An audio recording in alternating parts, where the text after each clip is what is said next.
Shalom, shalom, seja bem-vindo em nosso canal. O tema da aula de hoje são os 4 seres viventes do Apocalipse. Está no capítulo 4, dos versos 6 a 8. São seres enigmáticos e vejamos aqui a aparência de cada um deles. Vamos ao texto. No meio do trono e à volta do trono, 4 seres viventes, cheios de olhos por diante e por detrás. O primeiro ser vivente é semelhante a leão, o segundo semelhante a novilho, o terceiro tem o rosto como de homem, e o quarto ser vivente é semelhante à águia quando está voando. Olha que detalhe interessante, quando está voando. E os 4 seres viventes, tendo cada um deles respectivamente 6 asas, estão cheios de olhos ao redor e por dentro. Não tem descanso nem de dia nem de noite, proclamando: Santo, Santo, Santo é o Senhor Deus, o Todo-Poderoso, aquele que era, que é e que há de vir. Que texto maravilhoso, né? Falando do Senhor aqui, o Deus Todo-Poderoso, a adoração incessante, nem de dia nem de noite eles descansam. Essa adoração o tempo todo, né? Ao Senhor. Mas quem serão esses 4 animais, ou esses seres celestiais com aparência de animais? Na verdade, existem algumas linhas de pensamento, e aquilo que nós vamos trazer aqui hoje é aquilo que eu entendo que se encaixa melhor em outras profecias, principalmente quando nós estudarmos os 7 selos de Apocalipse também. Então, aquilo que nós entendermos que são os 4 animais vai fazer referência também, vai ser útil para o nosso estudo dos 7 selos de Apocalipse, tá bom? Então, eu vou seguir esta linha, embora outras pessoas tenham outros pensamentos, outras linhas de pensamento a respeito desses seres aqui. Vamos lá. A palavra de Deus no Velho Testamento, ali os profetas e os demais livros ali do Velho Testamento falam a respeito do mistério de Deus, a respeito do plano de redenção para a humanidade, aquilo que eles chamaram de mistério, como que Deus faria, agiria, colocaria em prática este plano de redenção para a humanidade. Isso foi chamado mistério de Deus. Nós vemos até um texto que tem uma palavrinha difícil, que os anjos anelavam perscrutar. E, na verdade, tem o sentido de que os anjos desejavam investigar, desejavam descobrir. Então, eles também desejavam entender este mistério. E Paulo, ele fala que este mistério foi oculto das gerações, mas se manifestou. E ele diz isso na carta aos Colossenses, capítulo 1, verso 26. Vamos aqui ler. O mistério que estiver oculto dos séculos e das gerações, agora todavia se manifestou aos seus santos. Na verdade, a figura destes 4 seres é justamente, ao meu entendimento, ao meu ver, a representação deste mistério de Deus. E quem é este mistério de Deus? Jesus. Jesus, o Messias, aquele que foi ungido por Deus para este propósito, o nosso Salvador, aquele que veio ser o mediador entre a humanidade e Deus, aquele que trouxe reconciliação com o seu sangue vertido ali na cruz, se fez maldito por nós. Este mesmo, o nosso Salvador, o nosso Senhor, Jesus. Este é o plano de redenção de Deus para a humanidade, através da vida do Senhor Jesus. E nós vemos ali, Paulo também escreve na carta aos Romanos, capítulo 3, nos versos 24 e 25, ele diz assim: sendo justificados gratuitamente por sua graça, mediante a redenção que há em Cristo Jesus.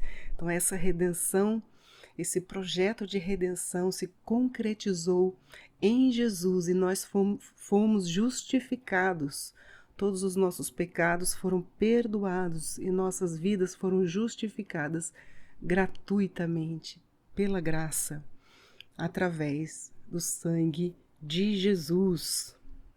Este foi o plano de redenção, este foi o mistério de Deus que foi revelado aos homens, aos santos. Paulo ainda fala ali aos Colossenses, capítulo 1, versos 19 e 20, porque aprouve a Deus que nele residisse toda a plenitude e que, havendo feito paz pelo sangue da cruz, olha aqui mais uma vez, o poder do sangue de Jesus, é por meio dele que nós somos reconciliados com Deus, por meio dele reconciliar-se consigo mesmo todas as coisas, quer sobre a terra, quer nos céus. Olha aqui que interessante, lá nos céus também será necessária essa reconciliação, essa purificação lá nos céus. Olha esse outro mistério aqui para nós. Nós vemos inclusive no livro de Jó que Satanás tem acesso ali aos céus, por enquanto, que Apocalipse diz que ele será expulso, ele e os seus anjos serão expulsos do céu. Também haverá purificação ali no céu. Então nós vemos que Jesus, ele é o Filho de Deus, que foi enviado, primogênito de toda a criação, que foi enviado para trazer essa redenção para a humanidade. Ele se fez carne, se fez homem, esteve aqui, habitou, como João falou ali, o Verbo se fez carne e habitou entre nós. Ele foi um servo fiel durante o seu ministério, durante toda a sua vida. Ele foi fiel e obedeceu totalmente ao Pai. Foi totalmente obediente ao Pai, ao seu propósito. E ele voltará um dia. Ele voltará como Rei soberano. Reinará durante 1000 anos, como Apocalipse nos ensina, e depois ele devolverá esse reino ao Pai. 1 Coríntios capítulo 15 fala a respeito disso, mas mesmo assim a palavra nos afirma que ele será rei eternamente. Mesmo ele devolvendo esse reino ao Pai, junto com o Pai, ele continuará reinando para todo sempre, mesmo após o milênio. Então nós vemos aqui a representação de Jesus como Filho de Deus. Ele se fez homem, em carne, encarnou. Ele foi um servo fiel ao Senhor, ao seu Pai, e voltará para reinar sobre toda a terra, um reino de justiça, um reino de paz. Este é o mistério de Deus que esteve oculto das gerações, a manifestação do projeto de redenção de Deus através do seu ungido, do seu Filho Jesus. E nós vemos que este é o verdadeiro evangelho da salvação. Paulo nos escreve aos Efésios, capítulo 1, verso 3, em quem também vós, depois que ouvistes a palavra da verdade, o evangelho da vossa salvação, tudo aquilo que nós já dissemos até aqui, tendo nele também crido, fostes selados com o Espírito Santo, ou Santo Espírito da promessa. É o evangelho de Cristo, o evangelho da salvação, por meio de Jesus, o Cristo, o ungido, o Messias. Mas a palavra também nos diz o seguinte, Paulo escreve aqui aos Tessalonicenses, segunda carta, capítulo 1, verso 8, tomando vingança contra os que não conhecem a Deus e contra os que não obedecem ao evangelho de nosso Senhor Jesus. Então nós vemos aqui neste texto que haverá vingança também. Para os salvos, vida eterna, mas para aqueles que não conhecem a Deus ou que se fizeram contra e não obedeceram ao evangelho do Senhor Jesus, para esses haverá vingança, haverá juízo sobre essas pessoas. Então, haverá salvação para aqueles servos do Senhor, aqueles que creem no evangelho de Cristo, aqueles que obedecem ao evangelho de Cristo, e haverá vingança ou juízo para aqueles que não conhecem a Deus e que não obedecem ao evangelho do Senhor Jesus Cristo. Inclusive, este verbo aqui, conhecer, no original, tem mais o sentido de descobrir. Aqui no grego, esta palavrinha aqui tem mais o sentido de descobrir. Então, as pessoas não vão querer nem descobrir a Deus, nem querer saber a respeito dele, neste sentido. Então, nós vemos que é muito sério isso. Salvação para os servos de Deus que obedecem o Evangelho, mas haverá também juízo para aqueles que não obedecem o Evangelho de Cristo. Certo? Então, nós já vimos aqui que o mistério de Deus é através do Senhor Jesus. Então, a representação destas figuras aqui fazem referência ao Evangelho de Cristo, ao Evangelho de Jesus. E nós vemos na palavra que existem 4 evangelhos falando a respeito do ministério do Senhor Jesus, não é? 4 animais, 4 evangelhos.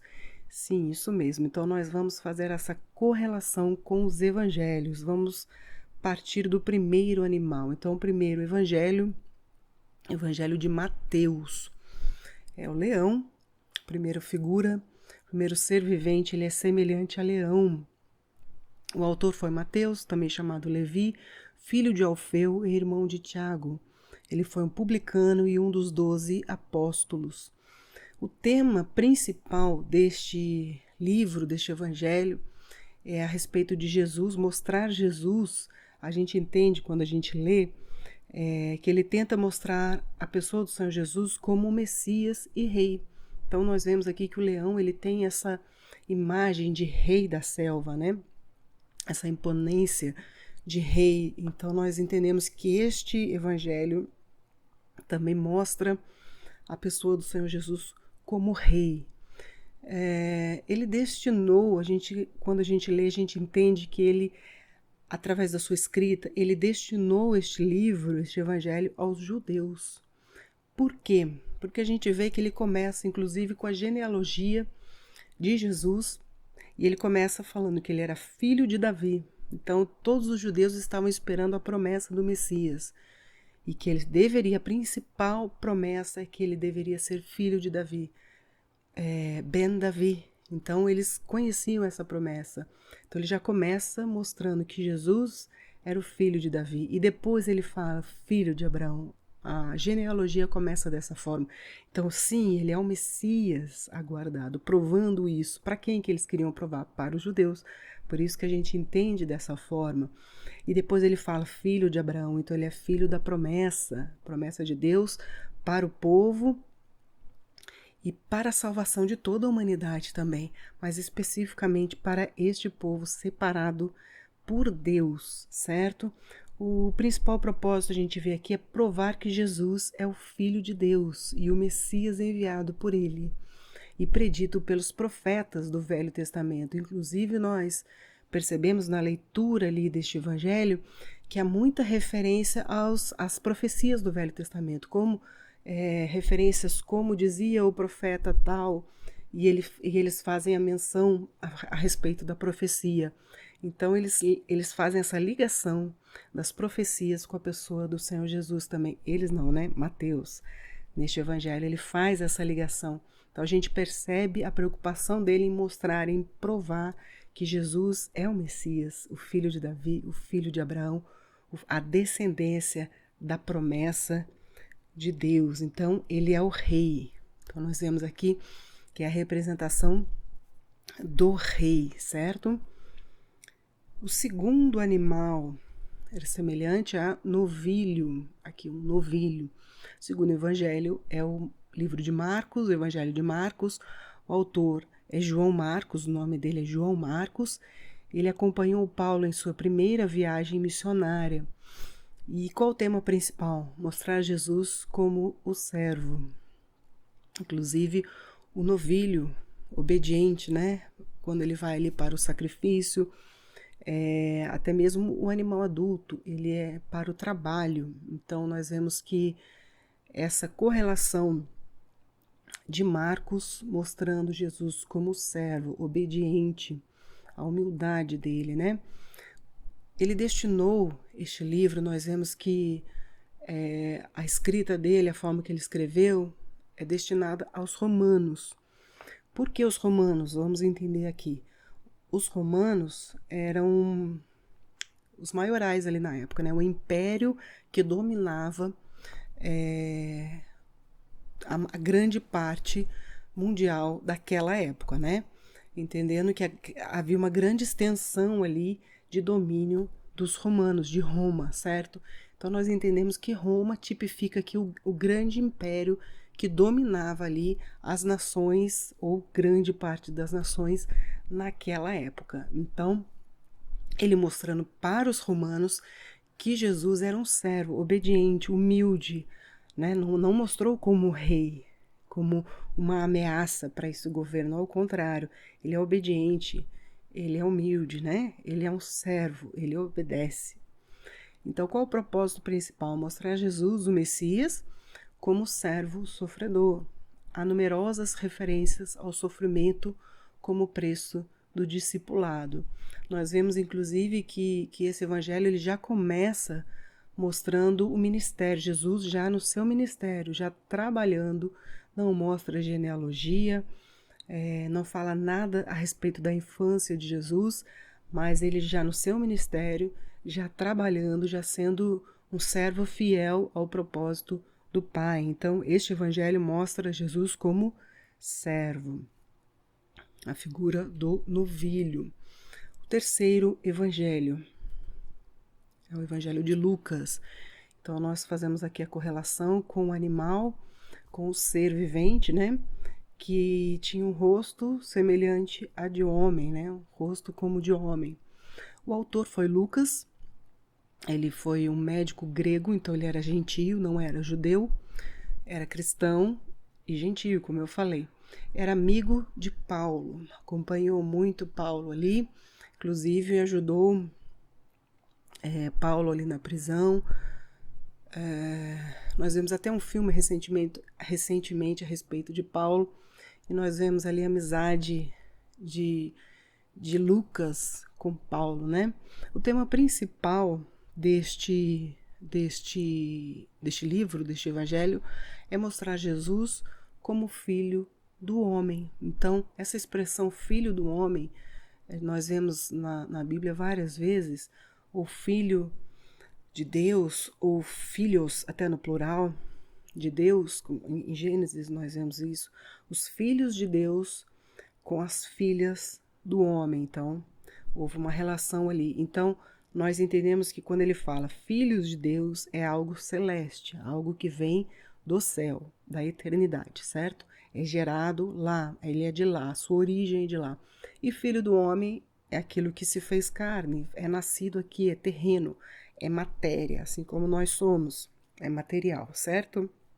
Então, aqui Lucas ele tenta provar que Jesus, ele foi homem, ele se fez carne, né? Então ele mostra aqui, ó, Jesus como filho do homem.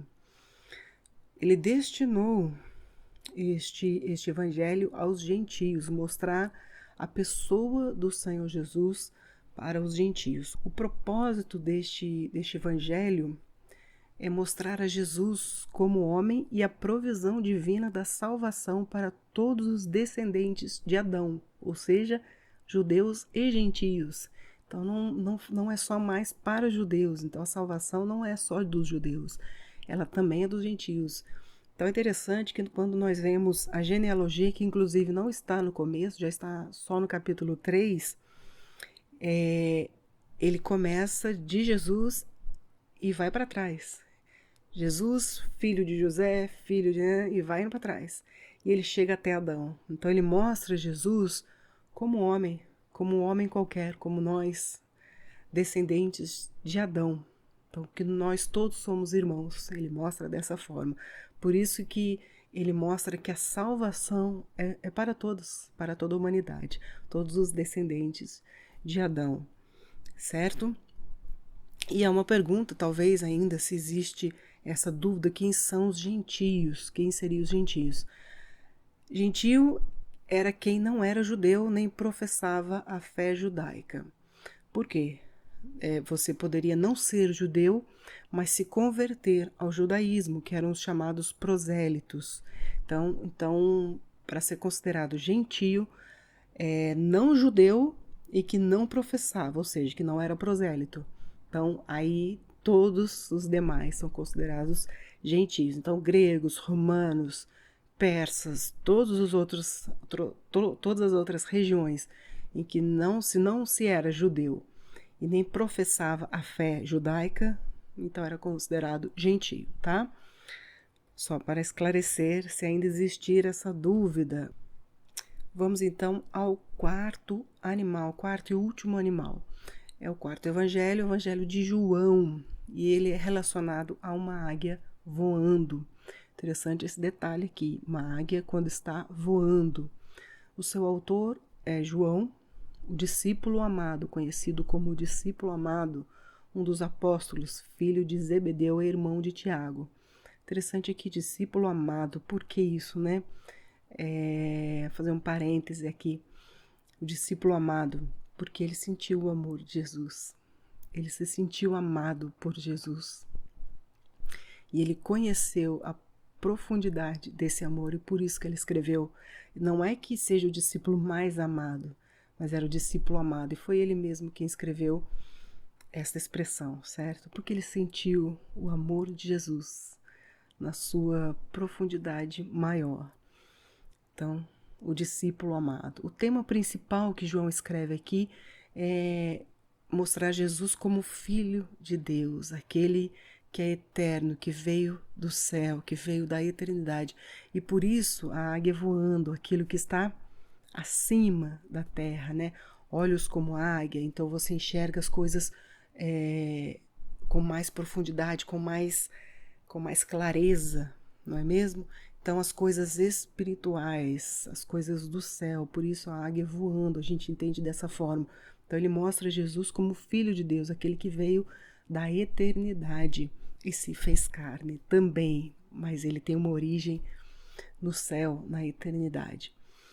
Ele destinou este evangelho para a igreja. Nós vemos que toda a forma que ele escreve ali, todo o discurso dele, todas as palavras que ele dirige, a forma que ele mostra é para a igreja, mostrando Jesus como Filho de Deus dentro do plano de redenção do Senhor para toda a humanidade, né? Qual o propósito? Mostrar que Jesus é o Filho de Deus e que todo aquele que nele crê tem a vida eterna. Que esse é o grande ganho, privilégio de crer no Senhor Jesus, ser recompensado com a vida eterna, também com o propósito de consolidar os fundamentos da fé, de modo que os crentes continuem firmes. Então, principalmente aqui, os fundamentos da fé, e João mostra isso muito bem no seu evangelho, né? Então ele mostra Jesus como Filho de Deus. Então nós terminamos aqui a nossa aula a respeito dos 4 seres viventes, a representação aqui de Jesus através dessas 4 figuras, ele como rei, soberano, aqui na figura do leão, como novilho, foi servo, ali nós vemos aqui o segundo evangelho, Mateus, Marcos. Então o terceiro evangelho, a terceira figura aqui do animal, com cara de homem, então ele se fez homem, se fez carne e habitou entre nós, não é?